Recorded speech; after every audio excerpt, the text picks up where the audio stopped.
అని చెప్పి లేదు నా బిల్ట్ ఎక్కువ లేదు ఏం ఆధిక్యం లేదు ఏం లేదు నా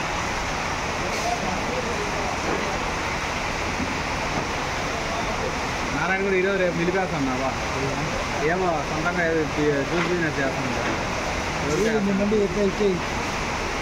నేను ఎస్ఎల్ఎంలో ఆయన లేదంటే ఆయన కాదు నా వల్ల కాదు వదిలే ఇంకొకరికైనా వేసుకో అని చెప్పేంతవరకు వేస్తాను ఆయన వదిలేకపోతే లేదు నేను కూడా ఎలా వదలను 10 గేట్లు రాని 5 గేట్లు రాని నన్ను నారాయణ కూడా అడిగిన ఈ రేటు కదా నాకు నన్ను వేస్తున్నాను నేను 110 ఉంటా గులాబైనా పెట్టేసి చెప్తున్నారు నారాయణ ఎస్ఎల్ఎం బాబు ఇంత వాయిస్ ఇప్పుడు పోదాం కదా ఏ బెలూర్లు పెట్టుకోండి ఆయన బెలూర్లో కాయ పెట్టుకోండి వాళ్ళు ఏం తెలుస్తున్నారు